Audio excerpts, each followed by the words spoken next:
Aujourd'hui, c'est Otaku Sataka Happening.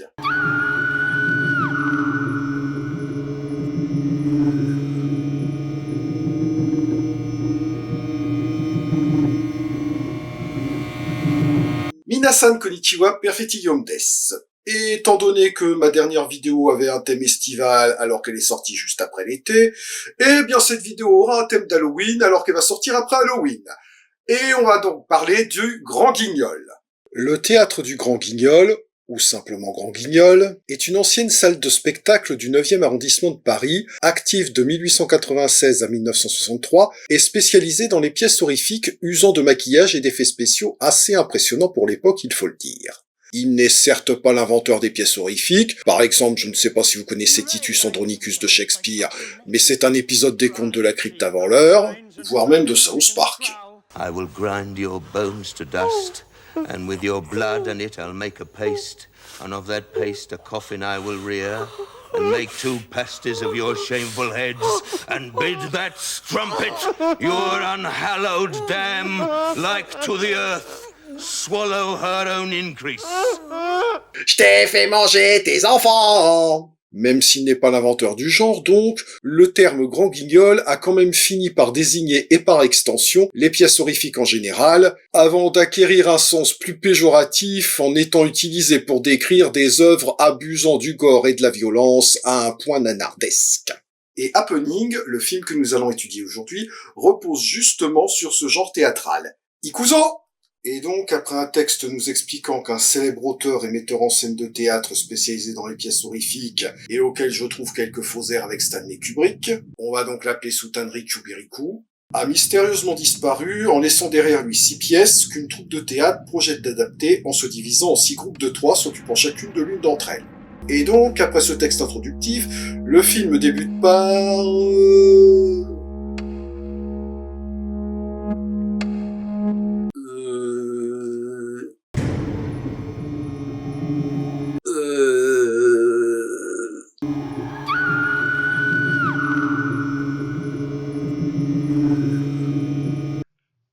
Imbécile, il a fait partir la dernière bobine. Bon, le film débute réellement par...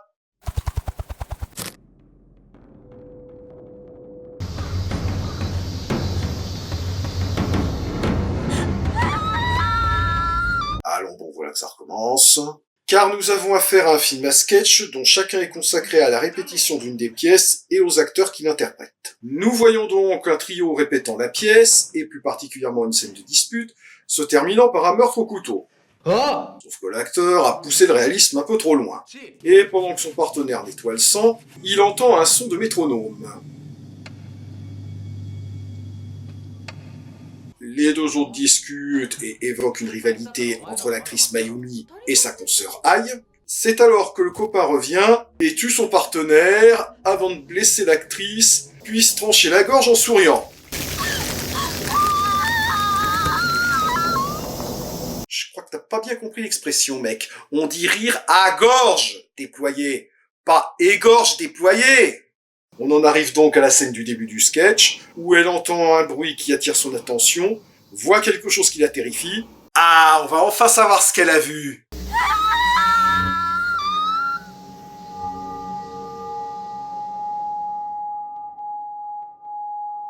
Ou pas.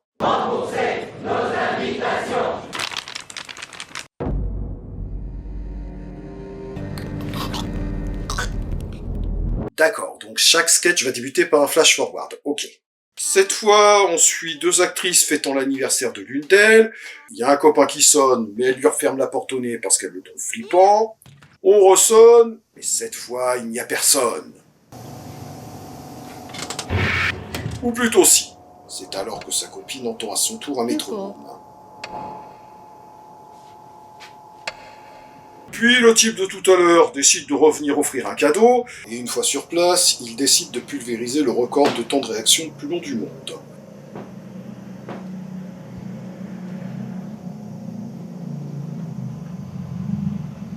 Oh 12 secondes, record battu!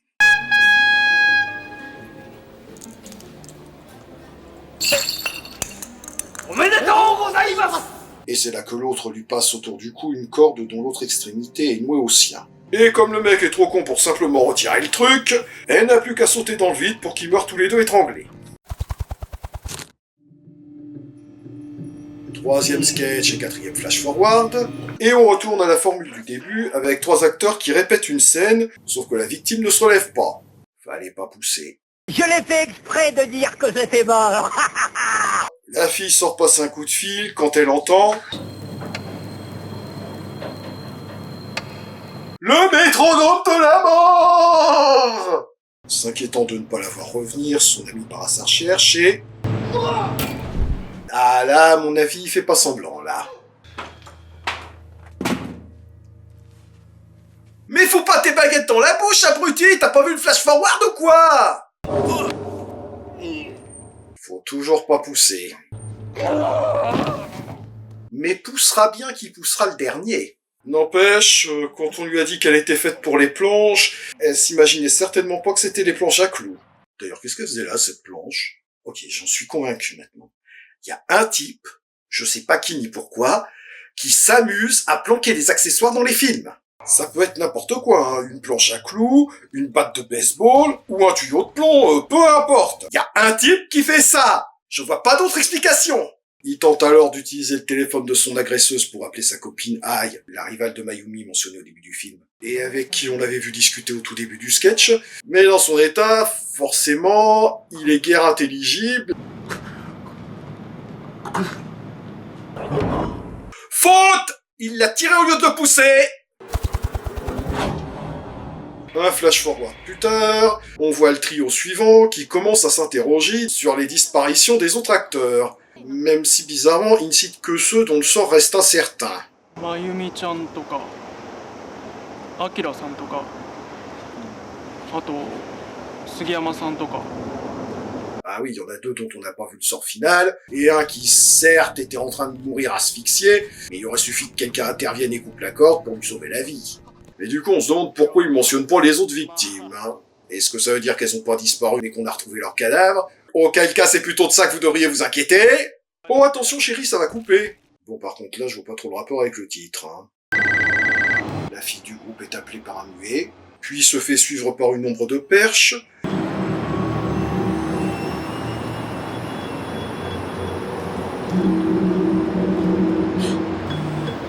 Ah non, désolé, hein, 6 secondes, on est loin du record du monde.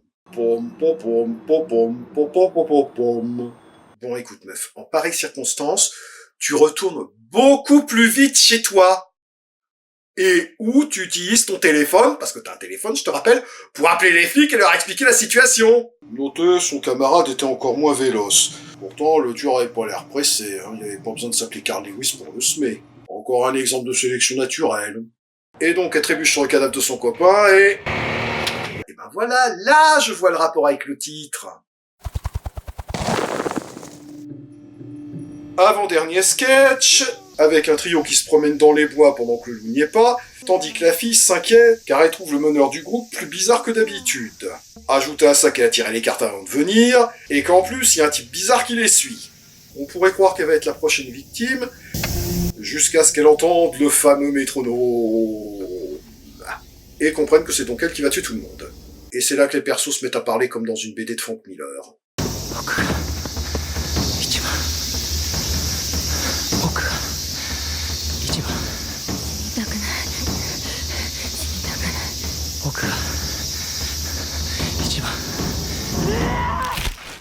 Bon bah, il reste plus qu'à enterrer l'affaire.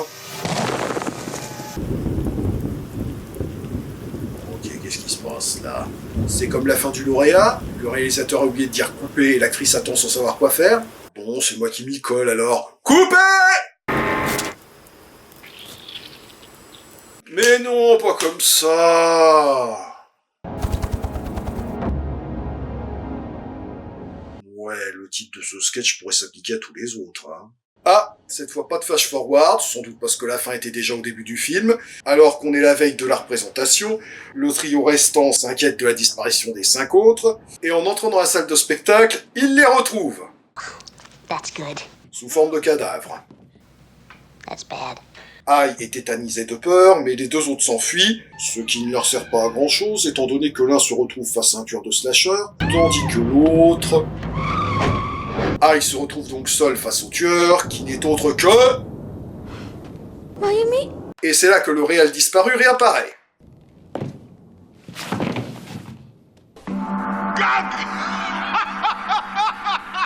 Mayumi tente de tuer Ai qui résiste du mieux qu'elle peut. Ah, si seulement elle avait le pouvoir d'arrêter le temps. オフェンスゲート。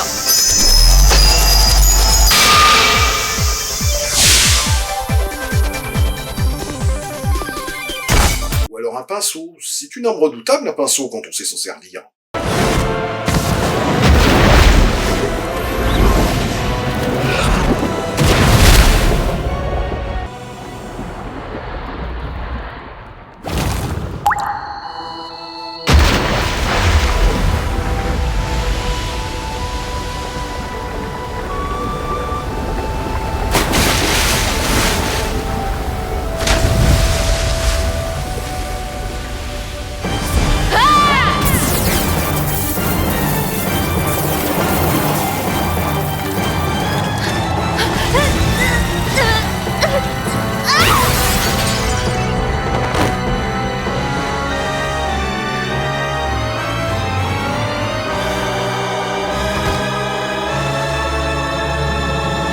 D'accord, faut que l'adversaire se tienne tranquille pendant près d'une minute, mais si on combine le pinceau au pouvoir d'arrêter le temps, là ça peut le faire.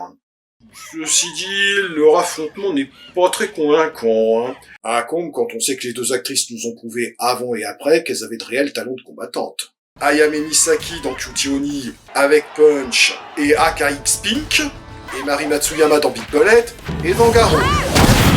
D'ailleurs, coïncidence marrante,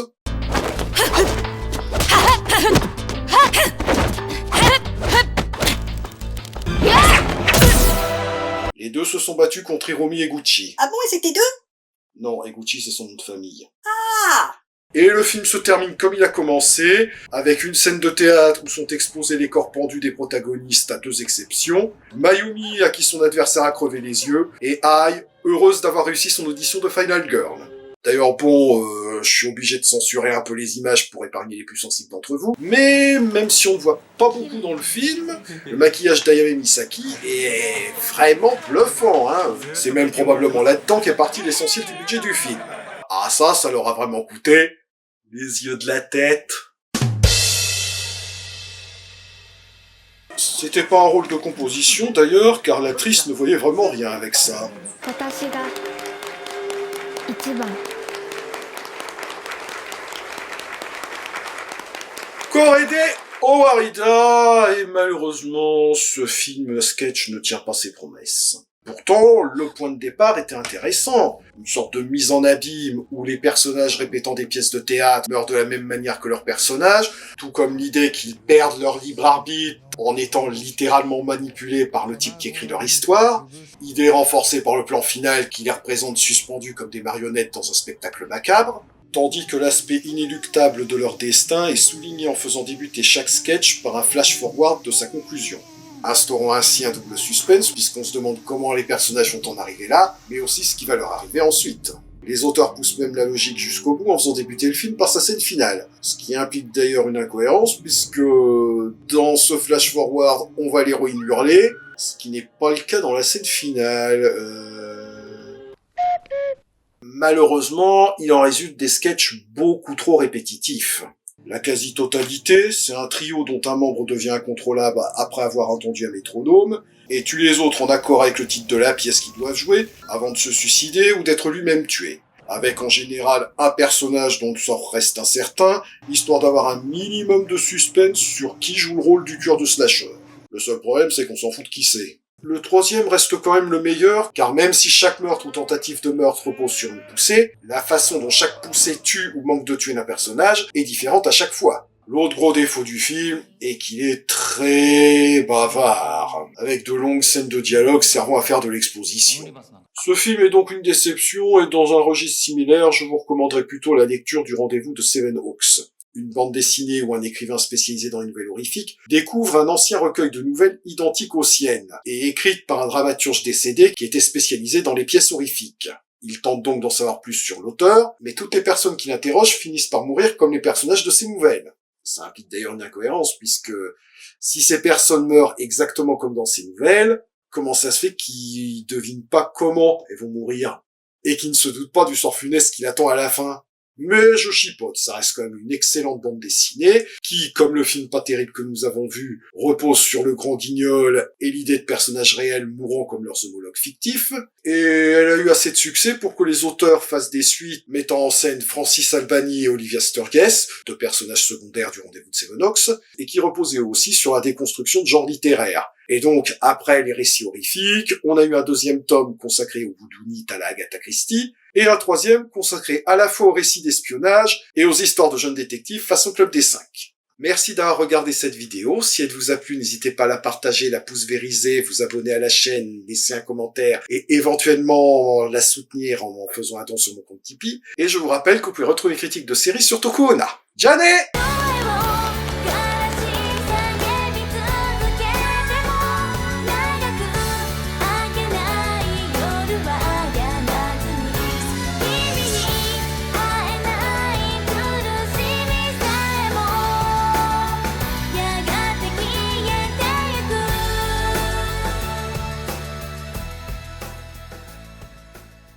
'Bon, au rythme où j'avance, rendez-vous à Pâques pour une vidéo de Noël.